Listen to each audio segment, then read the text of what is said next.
welcome back, everybody. You're watching Andertons TV, and today I have a very special guest, Alex Feder, who, if you're not familiar, is touring with Linkin Park at the moment. Have been since September last year, right? So fully in the groove now. Yeah. And Alex was introduced to me through Adrian Thorpe EFX, and said, look, he's, do you want to try and hook up whilst they're in the UK? And I know you're dashing off to Germany in about an hour, so I massively appreciate you heading by. But yeah, look, tell us a little bit about how on earth did you go from Enrique Inglesias into Linkin Park? And in fact, let's go back a bit further as well, because I know if we go back 15 to 20 years ago, you were doing a solo kind of, trying to get your own band off the ground. Yep. And then post that, you've obviously just decided to, make a living of touring with, headline kind of acts. Trying. But tell us a little bit about, Life, the Universe, and how that, how you got into guitar and that journey. Happily. First, thank you for having me. I had dinner with Adrian and his wife the other day, and I said that I was nervous for this, and I was not particularly nervous for Wembley. At this point, I feel this is like anytime I'm sitting in bed and watching something or another on YouTube, and my girlfriend goes, "What are you watching?" It's always pedal demos, and it's always your guys' stuff. So this was like a tremendous honor for me. I was doing the solo, the band thing and the solo artist thing while I lived in New York for a long time. The band broke up. The solo project never did particularly well. While I was doing my band, I wanted to start just playing with other projects, and I responded to a Craigslist audition for a band. God bless them, they're amazing, and I love those dudes. It never went anywhere, but I became super close friends with the drummer, and I'm really good friends with him to this day. And probably 5 years later, he just called and said, "Would you want to audition to be in Enrique Iglesias' band?" And I said, "Sure." So I did. I don't know how many guys went in for that, but I ended up getting it. And so I had torn my ACL 2 months before the audition, so I went in. That was the first time I was walking around without crutches. I left them at home and pretended like I just had a nice swagger to my walk, because I was concerned that I'm so cool. It was like, if they see me, either they're gonna think this guy's injured or am I allowed to curse on this? Or yes. No? Okay. He's injured or he's an asshole. I don't know which one they went with, but I got the job. So I started touring with him for a long time. I moved to Los Angeles, which there was a period, I think, more in the 90s where a lot of for-hire work was coming out of New York, and then it sort of dissolved. So there's a lot of music there, a lot of bands, and a lot of, I think, sort of artsier stuff, weirder jazz stuff, and people still live there, but most of the for-hire work at this point in the States comes from Los Angeles or Nashville. I moved to Los Angeles. I toured with Enrique for a long time. I left in 2017, and I had never done another hired gig, so I was kind of burned out, ready to try something else. And I ended up, the exact same friend, the drummer from the band that I auditioned, I'll give him a shout out, Sarb Singh, I love you. He called me 6 months after I quit Enrique and said, "Would you want to audition for this artist named LP?" No relation to Linkin Park. She is like mid-sized in the States and does very well in various overseas countries. And so I auditioned, I got that one, and I started doing that for about 5 years, 2018 until 2023. Mm-hmm. Same, it gets tiring. We were talking a little bit before the camera rolled. That was a gig where we would sometimes play 7 days a week on a bus, just like get out, next city, go, get out, next city, go. There was one European tour that I think we had 1 day off in 2 months. It was, by 2023, I was like, I loved her. I love those guys in the band, but it was sort of time to move on. By that point, I had moved, very quietly to Mexico City. My girlfriend is Mexican, and I had a fear that perhaps I've just abandoned the place that provides me all my work by leaving Los Angeles. So on my Instagram, it still says Los Angeles, and I do still work out of Los Angeles, but I reside in Mexico City. It's not a long flight, is it? It's a short flight, and there's a lot of direct ones. People are kind of funny sometimes in the for-hire world. Like, they want an LA guy. Right. They don't want to deal with the logistics of flying somebody into the hotel, so I sort of nip that in the bud and I take care of it. I had a friend call me a couple years ago on a Sunday evening to fill in for him with Ellie Goulding for an acoustic gig on Tuesday afternoon. And he was like, can you be here? I said, yep. I booked my ticket right then. I flew in on Monday. I was there on Tuesday. I flew out Tuesday night. So it's very simple, but I think sometimes people make a big deal out of it. So it's a fairly eclectic number of artists that you've played with. I mean, I suppose Enrique Iglesias through to Linkin Park would be seen as two relatively opposite ends of the spectrum. I would say. But what did you grow up loving? You know, who were your guitar heroes when you were younger? I mean, I was born in '82, so grunge was the thing that really made me. I mean, still like probably the formative moment for me was 1993 MTV Video Music Awards. Pearl Jam performed in Neil Young, and they played "Rockin' in the Free World." And I remember he did. Let me see if I can actually do it. Especially as Neil Young was headlining Glastonbury 2 nights ago. So it's kind of current. I have a guitar that Neil Young has his Les Paul that he it was a gold top and he spray painted it black, and then he put a Bigsby in it, and he has a P90 in the neck and a Firebird in the bridge. I wanted like my own version of that, so I had my friend Luis in LA build me an SG with that exact setup. I can never really use that on a gig because it's a nasty sounding guitar, but there was like let me, hold on. So on my L cap I have what I call a Neil Young preset that gets me close to his thing, and it was like the end of Rockin' in the Free World, which is in E.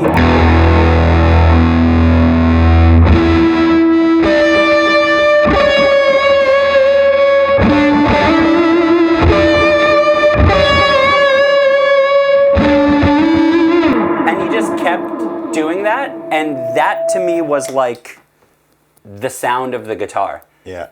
I mean, he doesn't. I'm using a fuzz face. He uses his tweed amp turned all the way up, and he has an actual outboard space echo that he's using. So different setup. But that sound, like Neil Young's guitar tone, to me to this day, which is a funny thing. Every time someone hears a hired gun guitar player say his favorite guitarist is Neil Young, it's unusual because he doesn't have very good chops. It's weird playing, comparatively speaking. I do think that it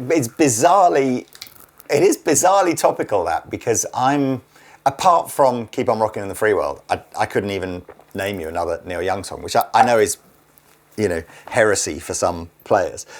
And I was sort of thinking to myself, it's an unusual choice to headline Glastonbury, in the sense of, but there you go. Obviously, for some people, he is a super, super rock hero. It's such a thing. I never, as I also said, I never know like what, and it's been interesting moving to Mexico, I never know what music crosses over from being a huge thing in the States to being a huge thing anywhere else.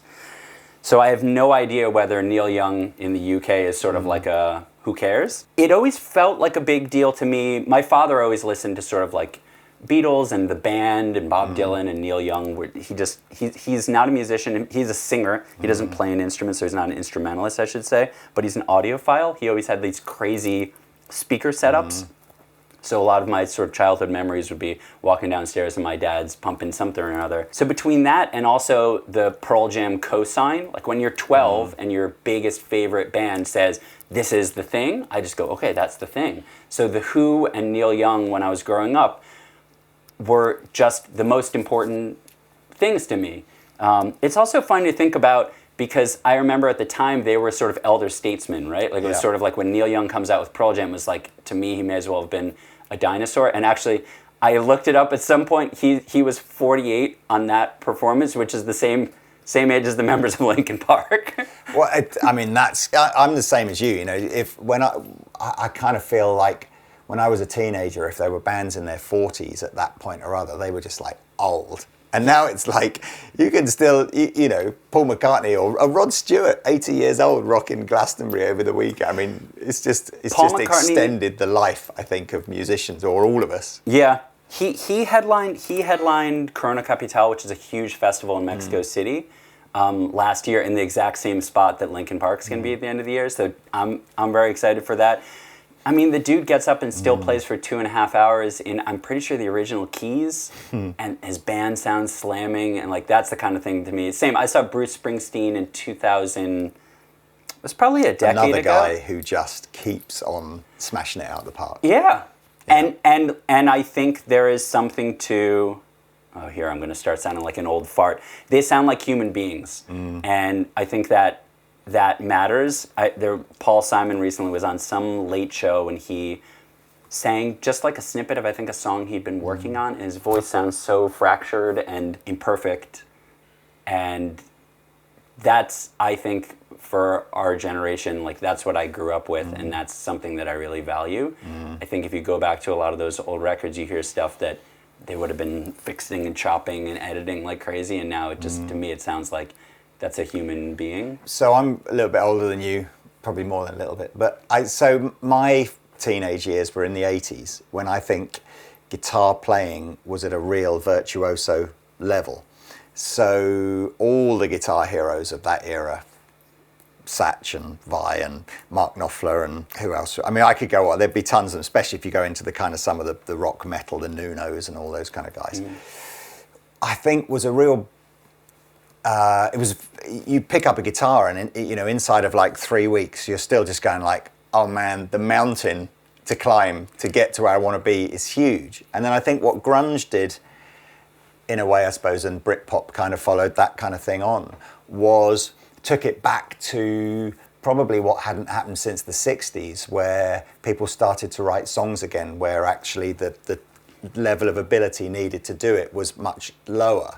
And I think that was a huge boon for just people wanting to play the guitar, because you could play for 3 weeks and go, hang on a second, I've got this basic Nirvana thing, kind of like I do sound a bit like it, and then that gives you the momentum and to just sort of go, oh, I'll try and learn the next song. And I'm I don't know way if you found more that. from that school. So I'm like, if a gig needed shred guy, I'm not the guy.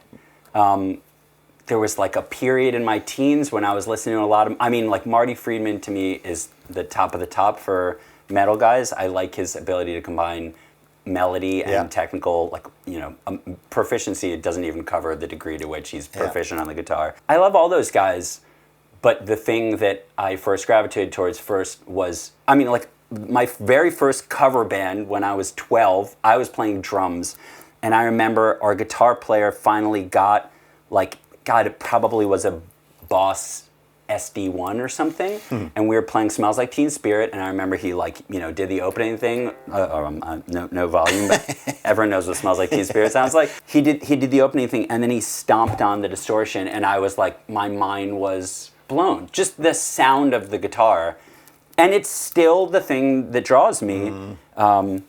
I just like the way the electric guitar sounds, which is why I think I enjoy watching endless distortion, pedal demos, as if I've watched the Rabia ones where you guys do the blind shootout, and it's like, dude, it all sounds the same. You can make any distortion pedal from, 50 pounds to 500 sound amazing if you play well. I like the sound of an electric guitar plugged into an amplifier. Isn't that, I think what's really amazing is I've got 2 young daughters, neither of whom have really taken up the guitar yet. But there's guitars around the house, right? And they have the same. So I have a little, or they have, right? Because I've given it to them now. The little Black Star Fly amp. So it's about half the size of that little Marshall radio there, like that. And they play, and then when they hit, they just press all the buttons, see what happens. When they hit the overdrive button, and all of a sudden the guitar's overdriving and it's feeding back, even through a little, you can just see, they're just going, I like this. It's just like, and I wonder, it's such an enduring thing. It doesn't matter whether you first heard that in the 1960s or whether you've heard it today for the first time. It's still like, ooh, what's that? I never know, because I'm coming from such an extreme place of bias, and it's a conversation I have with my girlfriend Alejandra all the time. She's also a musician in a rock band. So both of us are coming from, we're not 20, and we grew up listening to rock music, so it's impossible for me to say with any objectivity what draws people to it. But it's definitely there. Like when you play a big old guitar into a big old amp, I think it resonates with people. And I think the cool thing is seeing like a pop artist like Olivia Rodrigo go out on stage and her band sounds like a rock band, and watching an arena full of primarily teenage, primarily girls just go nuts over a sound that's kind of in the lineage of, at least, like the grunge bands that is what first drew me to it. it put a big smile on my face. Like, her show doesn't sound super tuned. It doesn't sound super fixed. Her one guitarist, Daisy, like, her thing is just chunking away at a heavy sounding rhythm guitar. And I dig it. I mean, like, I went to music school and I like practice enough that there's a part, for instance, at the end of the Linkin Park set, their song, Faint, our song as in I get to perform it. And there's like a guitar solo, and I have one little snippet where I was like, let me do a little more. So I worked out like this little Phrygian arpeggio thing so that just enough to sort of go like, okay, like that guy knows a thing or two. But in general, my thing is always like, I like playing the song the way it's supposed to be played. I like sort of honoring whatever the compositional intention was. And the thing that I've gotten hired for in the past, one of the artists who hired me, they were like, my last guitar player sounds like Slash. And she's like, I love Slash, but I don't want him in my band. Mm-hmm. So then I get to play because maybe my taste aligned more with her. And I think for me also, it went straight from the grunge thing into then digging to the classic rock stuff behind it. And then I went through like a Clash period, and I was way into, we just played a show, a festival in, gosh, I can't remember, Austria, and Iggy Pop played before us, and I went through like an intense Stooges phase when I was in high school. So I don't know, man. It's just, for me, getting now, after years and years of doing pop stuff, some of which has been super awesome, and I feel fortunate to be able to get on stage with just a big old rock band is... Well, if you've tuned into this video because you're a huge Linkin Park fan, then fast forward the next 5 minutes. Because the bit I've got, I don't think there will be people from the UK, or maybe people of a younger generation, who just won't appreciate how massive Enrique Inglesias is globally. And maybe I would guess that the UK would be probably one of the parts of the world where he would have been less well known. If you go into Latin America and stuff like that, it just explodes into like godness of size. So there must be some crazy stories of the size of gigs and the craziness of the fans and everything. So please tell me about that for the next 3 or 4 minutes, and then we'll talk about Linkin Park. That was an interesting and quick learning curve for me. I was coming off of playing small shows with my band, and then first show was 20 or 25,000 people in Puerto Rico, and people climbing over the barricade to run into him. And interesting learning curve for a few reasons. One was that I learned what it is to be a sideman, which is that in reality, the focus primarily was on the artist. So I could be standing there in front of a group, like if the immediate part of the stage in front of me was 5,000 people, maybe 3 of them were not 3,000, 3 people were looking at me, and the rest were looking at him. And the other was, at that time I was living in Brooklyn. I was in like a snooty indie rock band, and I was listening to The Strokes and LCD Sound System, and then and the bands that were sort of influencing all these bands. I went through an intense Brian Wilson phase, rest in peace, recently. I was listening to like very like critically lauded music at the time, and that felt important to me at that stage of my life. I had no idea that Enrique Iglesias was still... I remembered the big hits from the early 2000s, and I assumed that we were going to be playing like the Beacon in New York, which is a theater that holds, I think, 1,500 people. And the first show was for 20-something thousand in Puerto Rico, and our third show was Madison Square Garden, which my parents came to and my mom cried. And then interestingly, since moving to Mexico, you learn that for Latin American audience, he is like a Justin Timberlake or a Michael Jackson or whatever. Like, he is pop royalty. And when we play there, it's a huge, huge deal. It's just a big deal. But I was also surprised. I've played the O2 with Enrique like probably 4 or 5 times. The first time I performed at Wembley was with Enrique at the Capital FM radio ball. And I've played in Russia. I've played in Serbia and Croatia and Romania, and like places that I would go, I wouldn't have suspected that this would have connected with you. But a hit's a hit. A hit is a hit, and that guy has endless hits. Do you, at what point, and feel free, by the way, not to answer this. I'll plead the fifth if I need to on anything. But at what point does it matter how much you're really into the artist versus it's a professionally put together tour, it's a presumably an attractive salary and all that kind of stuff. It doesn't matter. I would like to care about the music that I'm playing, and I would like to love the music that I'm playing, but especially in the sort of slim pickings world of being a professional musician at a high level where people are actually paying you and they're not, the first tour that I did ever for hire was when I was 22 with this funk band based out of New York named Milo Z, who I love. But it was like a smaller thing, and he randomly found this big audience in Greece. And the deal was, we'll fly you over to Greece, all expenses paid, food paid, hotel paid, everything paid. You get to be there for 10 days, but I don't think we made any money. Maybe I made $500 or $700, like $100 a day or something, maybe. And when you're 22, that's incredible. I mean, like that, what a gift that I get to go play and be in Greece and be on the beach in Greece and try all the Greek food. And I'd never played anywhere overseas.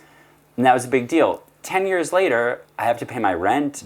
I have to start saving. At some point, I'm not going to be able to tour. I have to start putting money away so that, for the time when I'm done doing this. Yeah, it is one of, unfortunately, the sad parts, especially now in an era of touring when there are backing tracks. And I think back in the day when it was like Mike Landau playing in somebody's band, it was like, if you want the best, you got to hire the best. Yeah. By the way, I'm not in any way going like, I'm the best. I am a perfectly competent professional guitar player, and I really feel proud of what I do, but I'm not going to win a guitar battle against any of the 80s shred guys, like by any stretch of the imagination. Now you can kind of get away with not playing great if you look the right way, and then just your guitar is not really very audible, and they're going to hit the tracks. So that means that they can hire like a 22-year-old with no touring experience and pay them $0, and they're going to be super jazzed to do it. And there are artists that do that. So if a big act comes along, unfortunately, if you're the top call guy in the world, I mean, look, even Josh Freese is probably the top call guy in the world, and we don't know why, but he lost the Foo Fighters gig. Who knows why? But that goes to show that you can be the best. You can have been on every top gig there is, and maybe tomorrow you're going to wake up and your job's going to be gone. And there aren't a ton of huge bands looking to hire people. So if somebody comes along and wants to treat you well and hang, the sort of general rubric is like at least one, hopefully two of three things. Either the money has to be great, the hang with the other band members has to be great, or the music has to be great. You can't have 0 of 3. If it's amazing music, like there's a band that I love from Detroit called The Armed. If they called me and they could pay me $0, and assuming they're actually nice guys, I'll be like, I'll be in the van with you and staying on, hotel floors in the Super 8 motel or whatever. But if it's music that I don't really care about and the artist is a jerk, then I would hope the money would at least be good. And if the music is no good and the money is no good, but like it's with my best friends in the world on tour, I have made like a lot of really dear friends on tour, I'd still do that tour probably. Well, write those 3 things down if you're an aspiring guitar player. Make sure you got is it at least one of the 3 or at least 2 of the 3? Or is it the older you get? Depends on your standards. You can start with one of the 3, and the more you carry on, it needs to be 2 of the 3. I mean, realistically, I think you probably start with 0 of the 3. Like I said, I mean, it was like if somebody comes along to a kid straight out of music school and says, you're just going to be, like, you're going to be on tour. You're going to get to play on stage in front of people. That's enough. I think your point, though, about some of those young musicians they don't realize it, but they are ultimately being exploited because MDs or whatever will know that there will be an 18, 19-year-old kid out there that is good enough, looks the part, and will do it for chicken feed, basically. It's unfortunately an issue of the demand will always, in any of the arts, I think, whether it's... Especially this one. Especially music, because but especially guitar. I think if you can play bass or drums or something like that, there is a slightly smaller talent pool. There's a lot of guitar players out there. I had this conversation with some friends of mine from Mexico. A band called Allison were performing a couple days ago. I'd never seen them live. I knew them, and their drummer just ripped. And after the show, I was like, you got MVP. I said, as a guitar player, you can fall down the block and find someone who's decent enough at playing the guitar. But if you got a great drummer, that's it. Those are way, way tougher to find. And I think that, you're right, especially with guitar, the supply is always going to be greater than the demand. So at that point, if they can go, well, we can pay you some extremely respectable rate, or we can get a guy who's going to probably more or less do the job for a third of what you're charging. If you're looking at from a business and not like a loyalty or artistry perspective, a manager that's going to be 10 times out of 10, they're going to know which choice to make. It's like a bummer of a conversation that I have with musician friends a lot, that it gets harder and harder to find work. So when good work comes along, I think most people say yes. And I mean, the Linkin Park thing, just to be candid, is like winning the lottery. Like that is all three in spades. Like the guys are the best and nicest guys I've ever worked with, and they really care about what they're doing. They just care. And as a guy who, I'm not involved in the creative process, my job is to bring their thing to life. It is inspiring to be on stage with guys who want to be providing the best thing that they can in every... Well, let's talk about that then. So Brad Delson, obviously one of the original members of the band and still very much a part of their creative process and recording process, decided that he didn't want to tour anymore. Was he involved in selecting you? So I've been like loosely connected with Brad for a long time. You just start knowing people if you're a musician in Los Angeles. They were looking for somebody because they were coming back, and Brad... Touring is not for everyone. It is a very, very specific lifestyle. You have to be comfortable flying to random cities constantly, probably missing, family events, being in different time zones and dealing with jet lag and whatever. And then also, I don't want to share too much of his business. You're also like getting on stage in front of, the other night it was, I think, 80,000 people. If you don't enjoy that experience, that's a really intense version of it. I think that they unfortunately had taken a hiatus for a number of years for obvious reasons. And I think as it was coming back, he wanted to be a part of the creative stuff and the strategizing. And I think he does sort of like a lot of executive producing type stuff with the music and really everything. And he just didn't want to be on stage. So they called me and were like, would you be interested in doing this? I said, yeah. And had they seen you play anything heavier? Was that the kind of... No. That's amazing then, isn't it? So, yeah, it was when Brad called, I was like, do you want me to record some Linkin Park songs? And he's like, no, just send me, to sort of show the other guys, just send me, like, just stuff of you playing. So... Earlier in that year, this is a year ago, Smashing Pumpkins did their like open call audition for any guitar player, and of course, I, as a child of grunge, was like, oh, so I immediately. So I wonder how many like superstars actually did end up sending their audition. I know a lot of people who sent in. I know a lot of people who sent in. So I don't know what that process was like, but I know that I'd never got called for it, and I never even got to audition. I bet they didn't have. There wouldn't have been enough hours in the day to have phoned everybody that sent the tape in for that. My first thought was, I went on YouTube myself because I thought, how many people are doing this? Is this even worth the hour that it's going to take me to sort of record this and edit it together or whatever? You can tell within 10 seconds of someone playing the guitar whether they can play the guitar. So I don't think they had to watch all of every audition, but even still, we're talking about hours and hours and hours of time. And I mean, long story short, I'm not playing with Smashing Pumpkins. I sent him my Smashing Pumpkins tape. I had assembled a reel of just other artists I'd played with. So there was a clip. I had performed a big festival with Natasha Bedingfield earlier in the year. So there was stuff from that. There was Miley Cyrus. I played a few shows with Miley Cyrus. A bunch of Enrique stuff with LP. So it's... That's still a leap, though, isn't it? You've got Miley Cyrus, Ellie Goulding, Enrique Iglesias, Linkin Park. What did they see in the? It's like, was this maybe Miley Cyrus does some sort of super heavy cover halfway through the gig? None of it covers. I think what it was sort of like, do you have good music sense? And then really it wasn't an audition where I went in and auditioned against other people, but it was sort of like, Brad knew I could play and that I'd been doing it for a while, so I was a professional guy who wasn't going to get wasted and be missing, flights and doing all sorts of crazy stuff. But it was come in and see if you get along with everyone and how it feels to be playing music together. So, I mean, candidly speaking, this is way the heaviest. I wasn't metal guy. So one fun thing about taking on gigs is, like when I started with Enrique, I took flamenco lessons. It was sort of the same question. I asked the music director, do I need to be Paco de Lucia? And he was like, not at all. If you just can have good tone and musicality on an island, you'll be set.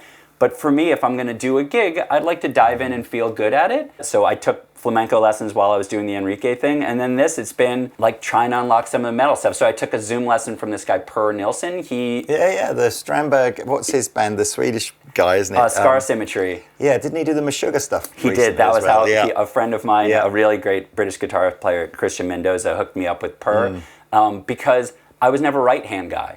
And so I was like trying to unlock that. And then, I don't know if you've ever heard of this guy, Troy Grady. He is like picking wizard. Right. He has unlocked it to such an extreme science that he will take videos of all your favorite guitar players and have analyzed to the nth degree how are they picking that fast, what types of patterns they're using, how is their pick hitting the strings. I was like practicing for years and years and just assumed it's a genetic thing. I'm not fast pick guy. Right. And I sent a video to Troy, and he basically, Per's recommendation was, he was like, pull up all the old Metallica records, all the old Megadeth records, and just go to town. Like, there's no way to learn metal except playing metal. Like, okay. So I was given a shot, and I just was like running into all this tension, and Troy just has this way of breaking it down. There's no way I'm going to do it, so I'm not even going to try. But he has a way of breaking it down with just something that I was always missing. He was looking at my angle, and he has this thing that he calls like a downward. He basically, like, as if you're pushing down on a mouse. I was always thinking of it as being very side to side. And this is entirely self, because I'm going through the same. Oh, dude, can't recommend Troy's site enough. Like, I've so realised in the last 2 years or so that I've spent 30 years as a guitar player assuming it's my left hand letting me down. And I've so realised in the last year or two, it's absolutely my right hand letting me down. And I've got to go back to just like, how do I hold a plectrum? So sorry to interrupt, but so That's okay. What pick have you got there as well, just out of it? It's just super heavy. It's a Linkin Park one. I don't know what. It is just a plastic normal 50 cents pick, right? Because I keep going, is it like, do I need like the $10 pick or no? So and that's one of the things. Show me that thing that he breaks down sort of. So like my goal was. My goal was to be able to play Bleed by Meshuggah up to speed by the time we played Hellfest. For what it's worth, it gets a little tighter when I warm up. But this isn't. And no, and this is also using a fuzz face for Bleed is totally not the sound. But it is a thing basically where instead of it being just side to side, because Linkin Park also have like a.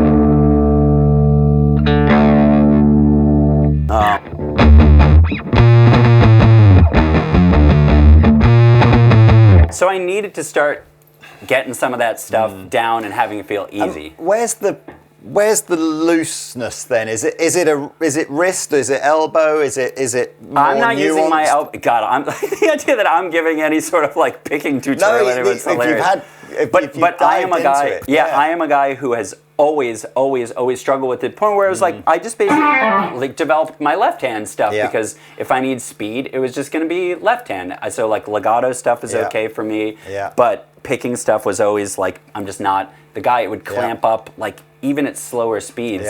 And so it's essentially his thing was focusing more on, and if you watch, like you see a lot of like the Zakk Wylde guys. Can you see this? Let's just get this. Go on, do it, and then I'll just watch back. They have like this thing going on, like that angle as opposed to that angle. So now I'm like a beginner. I sit with a metronome and I basically practice going like that and having it feel loose. And it's like slowly coming together. And now stuff, even in the show that was giving me some tension before, is looser. I don't know. I know there are guys who just get to a point where the lesson with Per, it's like that guy is on such another level with all technical stuff.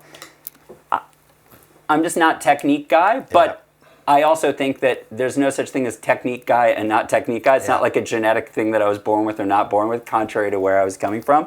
So I like to practice, and I like to still take lessons and everything. That angle thing, I can remember somebody that did resonate.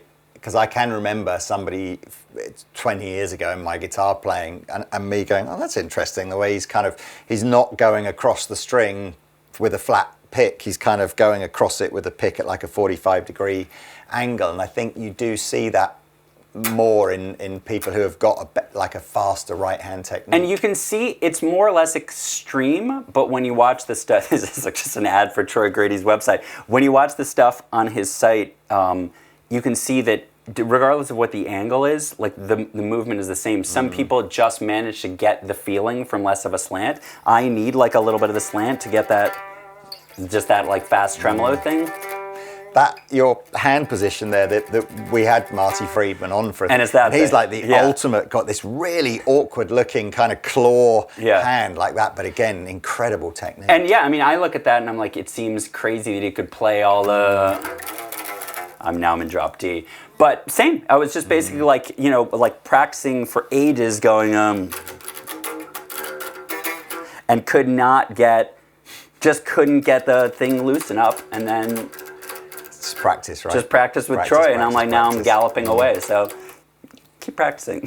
Yeah, so look, it's one of the things, obviously, that I gather that the Linkin Park gig was quite prescriptive around the gear that you were going to use, and so it's the ultimate aim, almost, that people don't even realise it's not Brad in the band, or that is it to replicate an album tone, or what's the deal? It's more that. I mean, like Brad always used to wear his headphones on stage. They never were like, get on stage and just put a hood on and pretend you're Brad and put the headphones on. But I think from a creative standpoint, the idea is to get so like I have video tutorials from Brad on how to play stuff. And a lot of it, interestingly, is bringing it back to whatever it was on the record. So like there's a song called Points of Authority. None of this is going to sound like Linkin Park. We've got a real old rootsy blues board here, not really a Linkin Park board at all. I'll still give it as much of a shot. On the record, it's a very edited.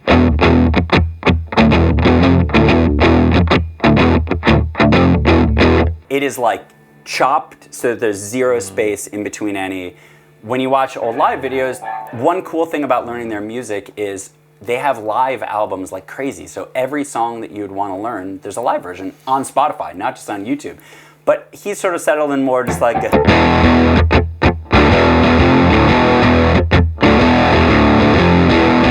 So my instructions were essentially, cool, but let's bring it back to what it was on the record. And that's all in the right hand, isn't it? Whether it's tight or loose, everything there is... It's a combo, but...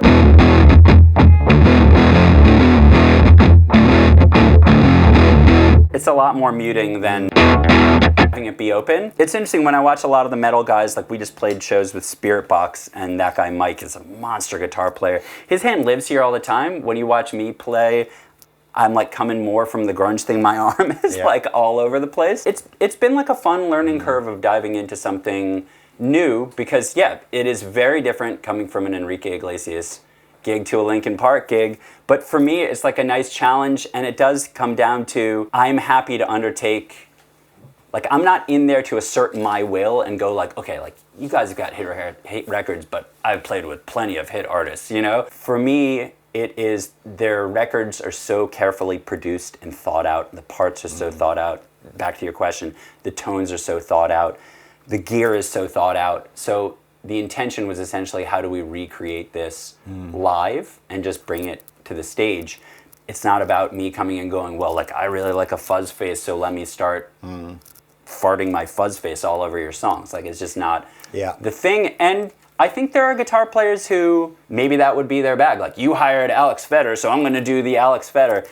I'm very used to, and as somebody who I led a band for a long time, I know that Mike has a vision, that Joe and Dave and Brad and Colin, they have a vision for what they want this stuff to be. I genuinely consider, it's like, it's a different creative, sort of different creative wheels, but I like figuring out how to exactly honor that as opposed to doing my own thing. A lot of guys can come in and do their own thing, but I think it takes something specific. I think the iconic solo, you know, the bands that have iconic solos, the audience, that's what they want to hear, right? They want to hear the solo that they heard 20 years ago or whatever. They don't want to hear the new guitar player's interpretation of that solo. And hilariously, I get like a few moments during the solos.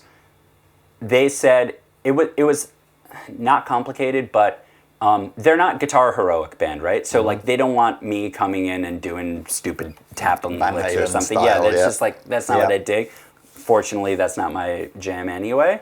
But that is the place where I have like a little bit of room to do something on my own. So I try and take whatever Brad was doing. So I've watched live videos and I try and take it and just do what I think my version is without departing from the spirit of it. So it's not just like I'm playing a different phrase and also my phrase is some insane, you know, whatever Holdsworth lick or something.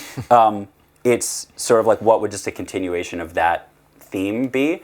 But even that, there have been plenty of message board guys who are not happy that I don't play it exactly the same. And there was also a funny one where I just naturally, I think, at this type of music, palm mute more.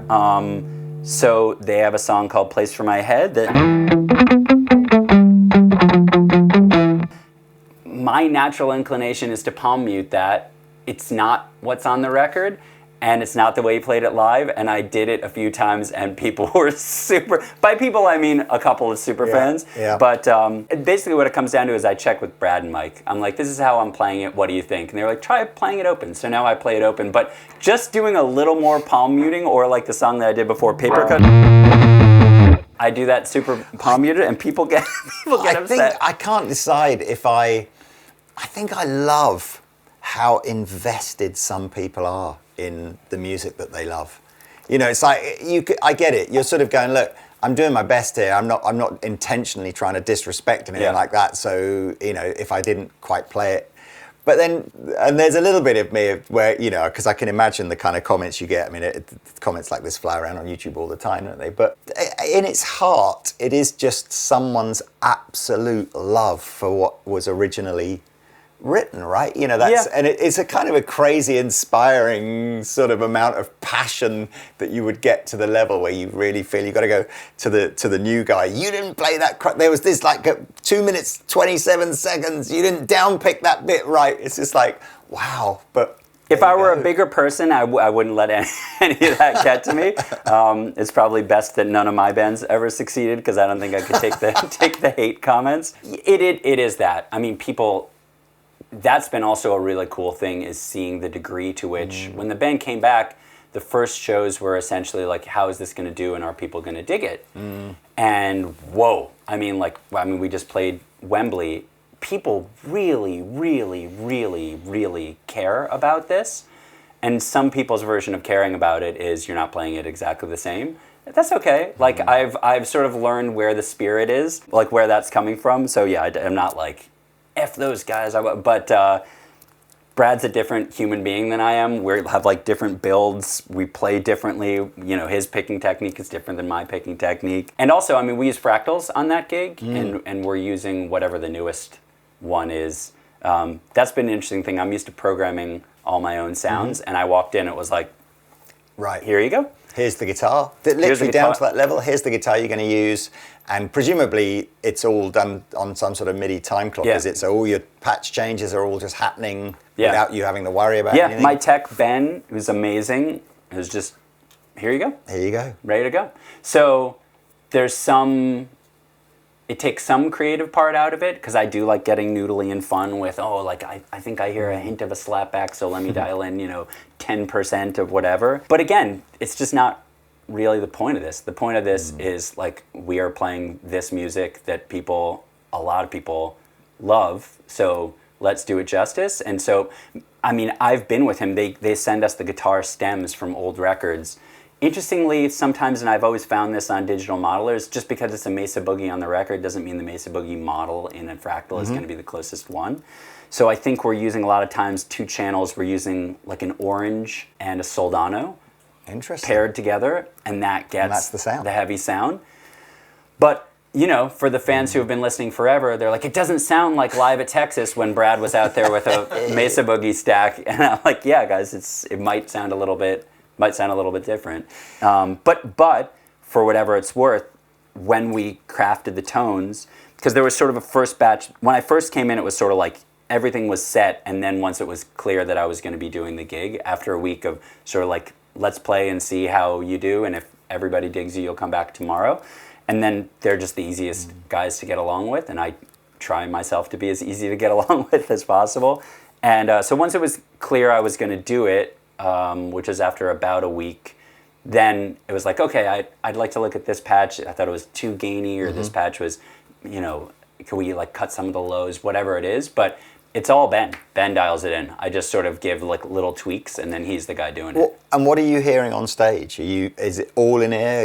Any kind of? It's in ears. My mix is probably, I think, a pretty standard guitar player's mix, which is like full band, but then my guitar is louder than I think anybody else would reasonably want their guitar. I like to ride my pack super low so that I don't have tinnitus. I mean, I do have tinnitus, but after years and years of playing, but I don't like to have a cranked pack. So my click is loud, my guitar is loud, and then the rest of the band sits nicely underneath that. But you don't have any, there's no speakers on stage or anything to give you... Nothing. No. Yeah. And is that, I mean, I've not done, obviously, anything coming close to that sort of size of gig, but the idea of just everything just being on in-ear just freaks me out. Just, I don't know how I would play. How do you get that kind of like, you know, you trying to get any sort of feedback or any natural thing like that, or is that not the vibe of the... It's not the vibe. There are sections where we'll get feedback and they turn a wedge on in that moment to get, so before... So it's just literally in that moment. Yeah, so leading into the choruses of Crawling, there's like a big... And it was, by the way, specific down to even that, like that is... Like they wanted, it's not just, you know, chunk, chunk, chunk. Yeah. It's like played on the ninth fret. So even stuff like that was, you know, nail what's going on here, which I have tremendous respect for because it means that they cared that much when they did it in the first place. Yeah. So while I do that, Mike has his wedge turned on and he's leaning his guitar into the wedge and then the chorus hits. So it's a pretty clean version of what I think what used to be a really reckless sort of, you know, slamming your guitar into the amp thing. At this point, I've done so many gigs on monitors that I'm used to the way that felt. I still remember the first time I used monitors was the first Enrique show, and I thought, this feels terrible. Like, how does anybody play guitar like this? And then I think you just adjust to what guitar feels like into a monitor. I will say, again, sort of showing my age and where I'm coming from, when I get to play into an amplifier, that feels different to me than playing it when I'm hearing it in my ears through a modeler, but I also understand that practically speaking, to dial in 25 years worth of guitar tones into a show. Yeah, into one amp and a pedal board, it's just never going to happen, if you want it to be precise. If it was like, let's get it to just be distorted guitar, then I could choose the right distortion pedals or the right fuzz or whatever, and then roll with that over the course of the show. But if you want it to be everything pretty close. I do accept that, and this is where you have to, you know, if you've spent your life as just, you know, doing pub and club gigs, whatever, there's another level when it moves on to the sort of arenas and stadium stuff, where if you go back to the 80s and the 90s, you know, pre-digital, people were literally touring with refrigerated racks of amps and pedals and multiple switching and, you know, hundreds and hundreds of thousands of probably quite unreliable gear. And nowadays you just like, why wouldn't you just go, well, I've got this thing and boom, and just does everything. I sort of if I had my druthers, I would be like a let's get super close and not worry about being exact, and I would have a pedal board that has a MIDI controller. This one's RJM, and I would do it that way. You would still. 1,000,000%. I guess what you're saying is, and funnily enough, Pete Honore says exactly the same thing. It's like, and admittedly, this is where it's, what am I trying to say? You're trying to please someone else, aren't you? Not yourself in the Linkin Park. This is not about... It's someone else's vision, is always the way I put it. But he's almost like, you know, you could put me in a band situation, you could get me to do the 50 greatest hits of the last 20 years. And if I know the chords and I've got an okay clean sound and an overdrive pedal, no one will, you know, no one will notice that I didn't have, you know, sort of, or maybe a delay pedal as well. But, you know, no one is going to go home from that. I had a good one. I used to spend so much time on the LP gig. I was swapping. I mean, that's how I landed on the Dane as my sort of go-to drive, was just swapping in and out drives, swapping in and out, swapping fuzzes, swapping everything, and constantly like, oh, I noticed on this song and I was obsessive about it. And then this was on this with the singer LP. We were in, I want to say Lithuania, small city in Lithuania, and none of our gear arrived. So I had the promoter just run to a guitar store and buy me like a two-stage. I mean, I don't remember what it was. I think it was one of those Fender ones, but like a two-stage distortion pedal and just a delay pedal that I could tap. Yep. And nobody notices. nobody Of course they don't. Like, You know, that's not what they're there for. It's cool occasionally. Yeah. I actually met who you've had on the show, Lee Harris. Yeah.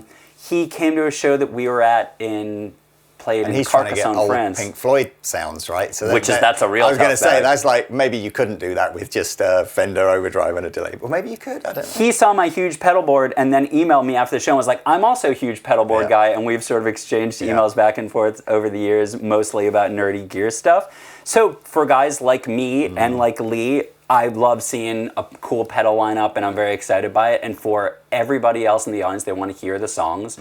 And can I play the songs with one distortion pedal? I can, you know. So Well, look, I'm conscious of the fact that you want to be leaving to catch a flight in about 10 or 15 minutes.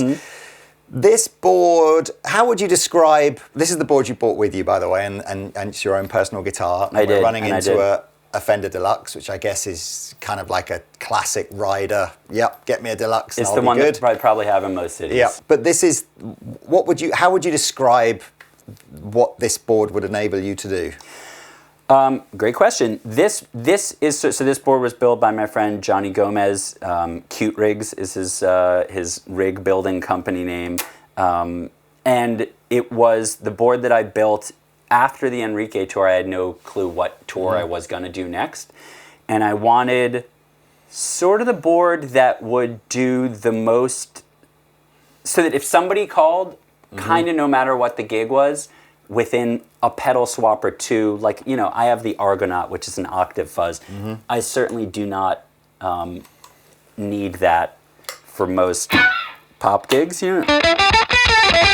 Like, that's not the kind of thing that I don't need that for 90% of gigs, but I like it for me. Yeah. So I stuck it on there. This is meant to essentially be like a catch-all. I have one super reliable, always-on overdrive in the form of the Dane. I do love delays, so I have the Strymon L cap on there, and I have the MXR carbon copy for my slapback, which is, I guess, kind of a basic-ish pedal, but I really love, that's a George Tripp's design. I really love the carbon copy. I think it does a cool thing that other delays don't do. I have the Harmonious Monk.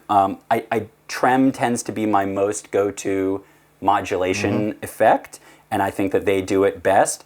I am always fuzz guy. Like, if I had my say, I would be playing fuzz on everything. I think it does come from sort of more of the classic rocky thing, that just the sound of a fuzz face is something, the perfect fuzz face is something I've been chasing forever, and this is the Analog Man Sun face. This specific chip, BC183, is a silicon chip that I found to be the warmest. I A-B'd it with a lot of different stuff. And then the Argonaut, and then basically, I want like a catch-all. I love the HX Stomp, man. A lot of people go for the H9 or the H90. I actually really, truly think that the Line 6, a lot of the delays and reverbs and modulations just sound killer.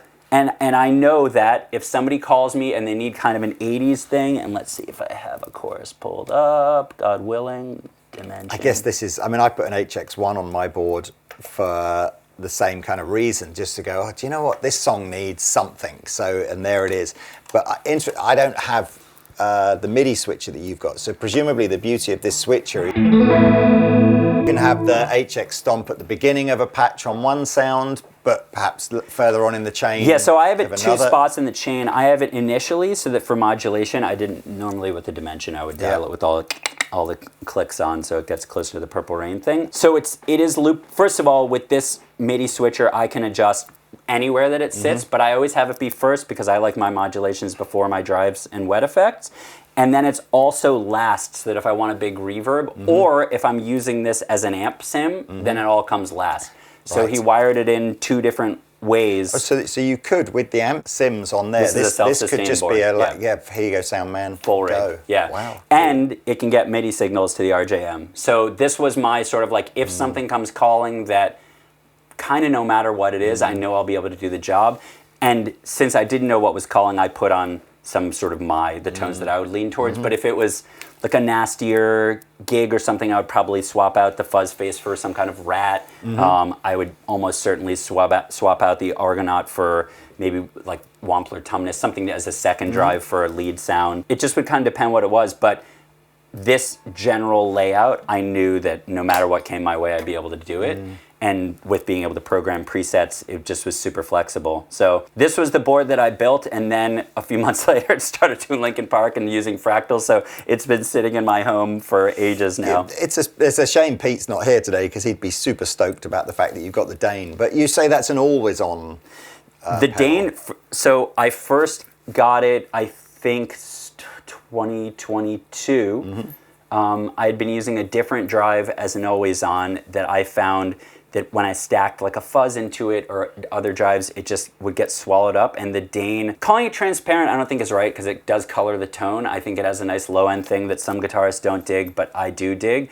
I find it pretty neutral. It doesn't give a big mid hump. So like stacking a fuzz face into the Dane, essentially using the Dane as, if I'm on a gig where I can't crank the amp, having the Dane be the sound of the overdriven amp, and then all my drives go into that. I just like that sound, and so it's been on every single board that I've built since then. I had rebuilt my big board and put the Dane on it. As soon as the small board came about, I put the Dane on it. It's not just paying lip service because I'm here. No, This is, Pete's home show. We were saying before we started filming, I think the fact that I know Adrian Thorpe probably more than Pete was very like, look, I don't do Tube Screamer, I don't do clones, like I try and do my own thing. And I think why it's been so enduring for so many people is it did end up being like, oh, you know what, it has, you can definitely see where its roots have originated from, but it ended up being sort of low to mid gain drive, not too nasally, not too mid humpy, not, it had bass end, but not too much bass end. I just think it ended up being like a really nice sounding pedal, and I think it has stayed on. It's certainly stayed on my board for 5 or 6 years. It's just. I haven't found a thing that does it the way that it does it, and I like it, and I do think it's sort of in the lineage of a Timmy thing or a Tube Screamer thing or whatever. But I really like. It's super warm. I'm unfortunately when I am backlining amps, I don't know what I'm going to get. So there's a solid chance I'm going to get an amp with like a really harsh whatever. And the Dane always makes it sound nice and warm and like the amp that I want that amp to sound like, And that's something that's essential. Like I need an always on that's going to be light and noticeable, but not too noticeable, and is going to, no matter what, I know that I can have sort of my palette to build the rest of the colors off of. I think do you know what? When you look at that board and the fact that you've just gone, of course, you've got amp models within the HX Stomp as well, and it's barely the size of a Kemper stage or something like that. You go, that's another really interesting, it's a very cool way of approaching if you don't want to go down the sort of the digital route. I like it a lot. I do think that, I don't know if coming out of a front of house sound system, if anybody would hear the difference. I don't know if even in in-ears, if you give me a blind sound test, if I would definitely know. I know that when I'm standing in front of an amplifier, I like the sound of these pedals into the amplifier. And I also feel really confident in sort of, if somebody says, I need it to sound like this, I know I can do it more easily with pedals than menu diving. I've gotten also very good with Kemper and Helix and also fret. Like, you have to know all that stuff, but I like pedals, man. I mean, there's no other way to put it. We all like pedals. Yeah. That's why we're all here. That's why we're Well, look, okay, how much longer is left of the Linkin Park tour? We have, I think, another week or so of the European run, and then we take a little bit of a break, vacation, very exciting, and then 2 months of US and then a week in South America. And then they've just announced next summer another European run, so it goes and goes, so you're pretty committed, or fingers crossed, you're pretty committed for the next year or so then to the whole.